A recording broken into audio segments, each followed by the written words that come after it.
But just give us a minute. Yes, Kajol is just starting. Hello and good evening to everyone joining us today. I am Kajol, communications expert at the Next Genius webinars, and I welcome you all to the second session of Profile Building Fair online research programs. Joining us for this session is Mr. Dhruva Bhat from Lumiere Education. He will talk about various online research programs and how they would help you in standing out in your college admission process. This is a 30-minute session where Dhruva will talk for a few minutes, and then for last few minutes, we will have a Q&A round. Before we begin with the session, I would like to give a brief introduction about Dhruva. He is a director of Lumiere Education. He founded Lumiere Research Scholars Program with his friend Stephen Turban. They studied together at Harvard. He is a current DPhil MPhil candidate and Rhodes Scholar at Oxford University. A very warm welcome, Dhruva. It's always a pleasure to have you with us. And now I pass it over to you to take the session ahead.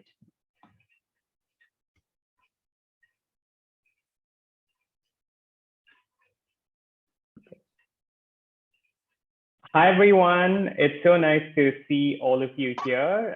Thank you for joining me on a Friday evening.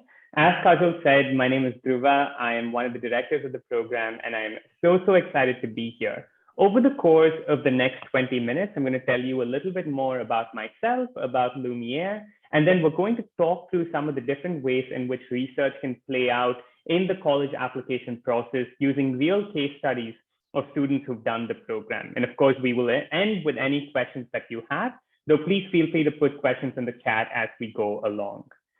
So quick context about who I and Stephen are before we start. I'm the person there on the left. My name is Dhruva. I grew up in Chennai, went to a CBSE school here and found myself being drawn to topics in economics and history and political science.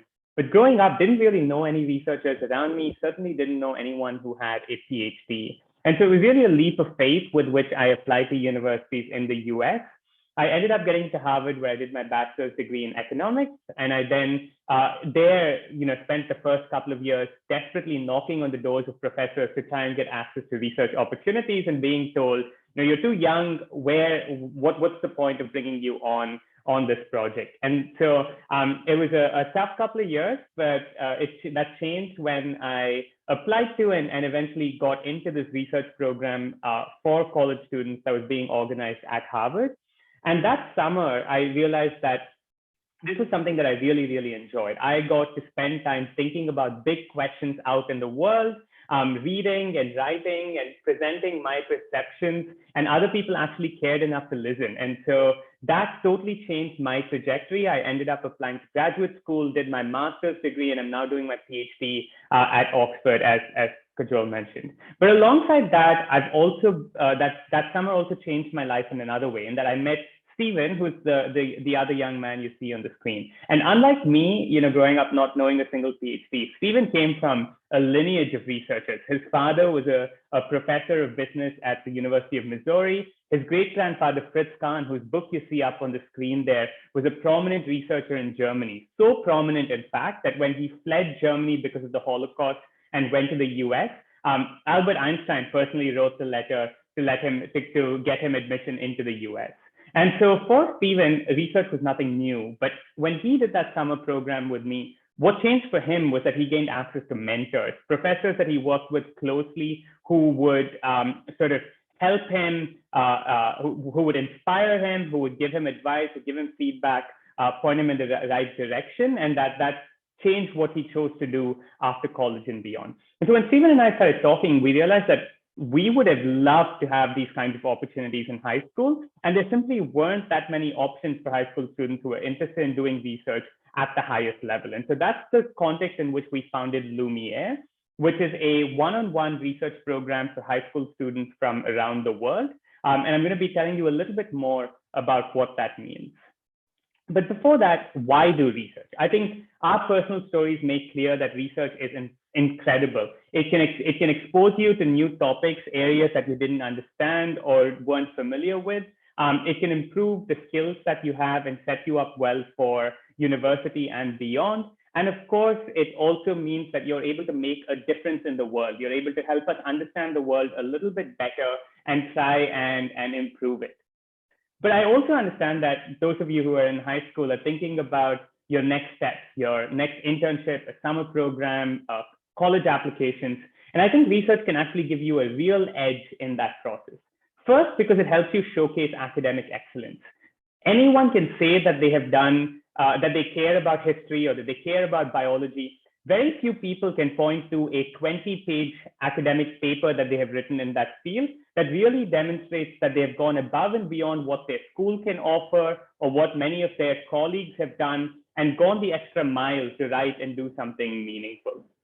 The second thing is, especially in a mentored program like Lumiere, you get to work with a top researcher. Our mentors are PhD students from some of the top universities around in the US and in the UK. And what that means is that by working with them week on week, you build a relationship that is really meaningful, that can serve as a source of inspiration and guidance, and down the line, even a recommendation letter if you do well in the program. And finally, it helps demonstrate university readiness.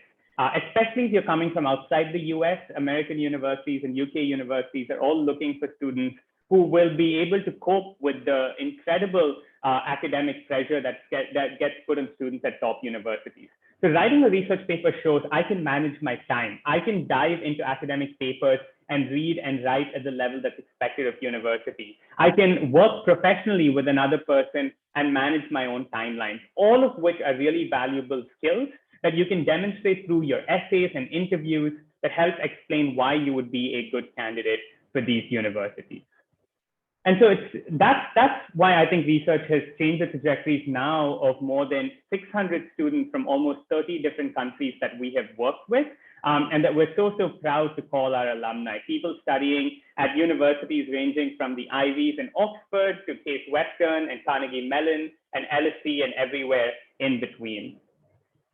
The way that this research program works is that you apply through a written application. The application deadlines for the summer cohort are coming up, but we also offer cohorts in the fall, the winter, and the spring. So if the summer isn't right for you, then you can apply for a future cohort. If you are shortlisted for an interview, we then have a conversation with you for 10 to 15 minutes where we ask you about your interests and why you're curious about them. If you're accepted, you then get matched with a mentor. And as I mentioned, our mentors are PhD researchers at the top of their field. You then either pay tuition or get financial aid, and you kick the program off. And in the versions of the program that most students do, you're working with a mentor one-on-one once a week for about 12 weeks, meeting with them for about an hour each week, and going from exploring the subject that you're interested in to picking a specific research question, and then diving into writing a 15 to 20-page paper under the guidance of the mentor. We finish it up with a graduation ceremony and symposium where we celebrate you and your success, and then we send you off into the wild. And so that's the sort of context in which the program operates. And we have had students do research in pretty much any field you can imagine, ranging from history and literature to genetics and machine learning and astrophysics to business and political science. And we've got a deep pool of mentors who are excited to work with you from sort of top 30 universities in the US and a couple of universities in the UK. And to give you a bit more color, I want to take you through the journeys of 3 students who are alumni that we're very proud of from around the world and who have all applied through the early application cycle to American universities this last year. And so this is the story of Ria, who goes to high school in Hong Kong, goes to an IB school there. And what she found was that from an early age, she was drawn to physics, and quickly she was drawn to astrophysics. And so the way that she explored that interest was she ended up doing a summer school, the Columbia Summer School, after the 10th grade, and got to sort of really engage with these topics there in a way that she couldn't elsewhere. But then when she turned to school and said, hey, I want to do research here, I want to push beyond what the school curriculum is allowing me. Unfortunately, she didn't have the capacity to do that at school. And so she ended up applying to Lumiere, and she got matched with Sana, who's a PhD student at Yale in astrophysics. And together they worked on this incredible research paper on the origins of the Big Bang. And so this was the first time that Ria was sort of engaging with academic papers in physics to that level, the first time that she was writing a substantial research paper in physics. And she found that it blew her mind and sort of really exposed her to things that she hadn't been exposed to before. So what she decided to do was, after the end of the program, she took that research paper that she had written and thought, this knowledge can't just sit with me. This is something that I want to get out into the world. And so she converted it into a series of blog posts that she posted on her personal blog that she had been running for a few years now, as a way of trying to get the word out about astrophysics and share these learnings with others. She also started an academic honors society in her club, a physics society, which aimed to bring together like-minded students who are interested in physics and talk about issues exactly like the ones that she talked about in her paper, and also tried to do sessions for younger students as a way of getting the knowledge out about it. All of this together, her excellence in astrophysics combined with her desire to sort of take knowledge that she's gained and pass it on to others, played out incredibly well for her, and she got in early to the University of Pennsylvania, which is where she'll be heading in the fall. So in comparison to her, I'd say Elena, who is a student at Maine in the United States, she's currently in high school. She had a much wider range of interests. So early on in her high school career, rather than being drawn to one thing like astrophysics, she was drawn in many different directions. She tried out different things, different activities, and began to think that maybe she's interested in biology. But unlike Ria, she didn't have too much of a background in it. She had sort of shadowed a pharmacist before. But when she applied to do the Lumiere research program, she found that biology was an area that she was interested in, but hadn't had too much exposure in. But what she did have was the excitement about that topic and the willingness to put in the hard work needed to do a research paper. And so she worked on a research paper on cancer genetics and sort of the causes and ability to prevent cancer in the future, and wrote a really cool paper that asked a question that is sort of pressing in our times and that scientists from around the world are trying to grapple with. This is an experience that she wrote about in her Common App essay, in her supplemental essays, as well as list out on her resume and activities section. And she's headed to Cornell in the fall, which is super cool to see. And then finally, Avni is from closer to home. She's from Bombay, went to Cathedral, and was sort of a star student and had an extremely strong academic record, strong extracurricular activities. But in her context, what she had done was that she was drawn in two different directions, both STEM and the social sciences. And so what she did was she decided to continue exploring STEM herself, but used the Lumiere paper as a way to see if the social sciences would be a good fit for her. So she was matched with a mentor named Haley, who's a PhD colleague of mine at Oxford. And she worked with Haley on a paper that looked at the Bombay city government's policy documents and tried to read and analyze these policy documents to understand how prepared is the Bombay city government to deal with sort of natural disasters when it happens. And in particular, how will the lives of informal workers, of daily wage laborers like the fruit seller you see on the screen there, be affected if a natural disaster strikes Bombay? And she made a really powerful argument that actually the city was poorly prepared to protect its most vulnerable citizens against these sorts of issues. A paper that both demonstrated her skills and ability in sustainable development and the values that she stood for and the social impact that she tried to have. She got into Yale early, but she isn't resting on her laurels. She's also applying through the regular decision cycle. So we will keep you updated in March as to where she ends up deciding to go. But these are three of more than 500 and now more than 600 students who've done the program so far. These are the stories that we've highlighted, but we're equally proud of the rest of them as well. And they've done one of these three programs, the individual research program, the premium publication program, or the fellowship program. And so if any of that sounds interesting to you, if you're curious, our application deadline for the summer is coming up. We have 3 application deadlines for the summer in the middle of March, April, and May. And if the summer isn't right for you, as I mentioned, we have a fall, winter, and spring cohort as well. That's our website, www.lumiere-education.com. And I would love to see at least some of you apply and be part of research. It changed my life, and I hope that you give it the opportunity to change yours as well. Thank you so much, Dhruva, for wonderful insights on the research program and sharing the stories of those three students. I'm sure here everyone joining us here will be inspired. And yeah, now we can take up the questions. So we have first question. There's a student who is studying in grade 10 IGCSE school in India. She is willing to do the research program, but she wants to know if there is any kind of financial aid available. And if yes, what's the criteria?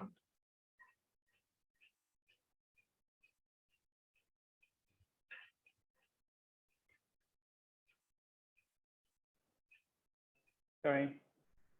That's okay. Great. Perfect. So good question. We do offer need-based financial aid. Over the course of this year, we're looking to give out about $80,000 in financial aid. And our financial aid goes to exceptional students who are in financial need. So the criteria we look for in the Indian context is families who are earning 15 lakhs or less per annum. And so some of the students who've gotten full aid in our program are this incredible student who is from a village in Orissa, who's I got in an interview with him, and he was just on top of it, telling me the names of all of these different birds around him and the way that their brain structures work and all the books that he's read. And I was sort of like, hey, hold on, could you turn your video on so that I can see you in this interview? And he goes, my computer at home doesn't have a webcam. That's the type of student that we're trying to reach through our financial aid program, students who would have few other opportunities other than this, but in the context of where they come from, have done exceptional work. And so if that fits your profile, we would love to offer financial aid to you, but it is based on need and is competitive. Okay. There's one more question. Are research programs beneficial for 10th graders? One of the students is interested in astrophysics. Perfect. So most of the students who do our program are 10th or 11th graders. And I think at that level, students are usually academically strong enough that they can take on something pretty substantial. If you're younger than that, so in the 9th grade or you're just starting out 10th grade, there are some students we've had who are brilliant and can sort of excel in a research program from the get-go. But you can also think about it as an opportunity to explore, which is to say, maybe that paper that you write in the 9th grade will not be the best paper in the world. But as long as you come into it saying, that's okay, this is my opportunity to build my base, to learn these skills so that once I've done this research paper in the 9th grade, I can then go from that and apply to other things in the 10th and 11th. I can build on my research and do more research and therefore build up something that is substantial through high school. I think I think that's a very reasonable stance to take. So short answer, late 10th and 11th grade is when most students do it. You can do it earlier than that, but you've got to be clear-eyed about what your goals out of the program are. Thank you, Dhruva. There's one more question. To apply to the research program, what would we have to talk about in our application? Great. So we're looking for three things. The first and most important thing is, have you thought about what area you want to do research in? You don't have to know the specific question, but you do need to know the field. And so that means coming in saying, I'm interested in finance, or I'm interested in astrophysics, or I'm interested in social psychology. And that's important so that we know that we can match you with a good mentor and that you'll actually enjoy doing research in that area. So that's the first thing, clarity about what you want to do research in. The second is we're looking for students who are curious and academically motivated. So that means you demonstrate that you have tried finding out information about this area, whether that is through a class that you've taken at school, books that you've read, articles that you've looked at, YouTube videos you've watched, camps that you've done, whatever it is, demonstrating that you're curious about this field is important for us to feel confident in your ability to do the program. And finally, the third thing that we are looking for is the willingness to put in the work and time. We do expect students to put in sort of 6 to 8 hours of work a week. And that is independent work of reading, of writing, of analysis, where it's self-driven by you. And so we are looking for students who are motivated and committed. And so that's an important thing that the application process looks for as well. Great. We can take one or two questions more. One is, do you also offer research opportunities for students who are currently in undergraduation wanting to apply to PG? Yeah, so the nice thing about a program like ours is that it's a one-on-one program. So that means that the mentor can dial up or down the level of difficulty to match the level that you're at. And so if you're an undergraduate, you absolutely can apply to the program. It just means that the expectations from you will be higher and that the mentor will give you potentially more difficult work to do. And we have increasingly seen interest from undergraduates. So we've now had undergraduates from Christ, from Bombay University, from National University of Singapore, from the University of Vermont, from Princeton, all who've done the program. And I think it's been a really beneficial experience for them. Great. How many researchers make a candidate or researchers make a candidate stand out? That is not a question that anyone can answer. If you guys want to take one thing away from this, it is that the application process for the US or the UK is not like a formula that if you fill out, you will get in. There are students who excel without a research paper. There are students with research who do poorly in the program, in the application process. And so I would say that what helps you stand out is you being able to demonstrate that the research that you have done is connected to other things in your life. So you could connect it to other research. So you could do 2 or 3 research papers over the time in high school and say, hey, I am someone who loves research and is committed to research. That could be a real spike that helps you stand out. Or you could do 1 research paper, but do it in an area in which you have also done an internship or also started a club or also volunteered at an NGO. And that's another way, in the way that Ria did, of showing this is an area that I'm interested in, that I'm approaching from multiple different ways. The place where I think research is not that helpful is if it is sort of hanging in your application unrelated to anything else. That's when someone looks at it and goes, okay, great, this person has done research. That's better than not doing research, but it doesn't have the actual impact of someone who has linked it effectively to other things in their life that they have done. Okay, that was quite insightful. And I would just like to thank you once again for doing this session. It was great to hear you, and I'm sure everyone here present was inspired.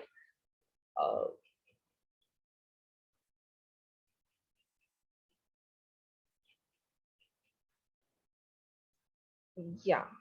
Perfect. Thank you guys so much. It was a pleasure to be here. I'm sorry about constantly muting myself, but I hope that that was a useful experience for everyone. If you're interested in the program, I'm just asking Devesh to send out our website in the chat. It's www.lumiere-education.com. And good luck to all of you. And please get in touch if you have any questions at all. Thanks, everyone.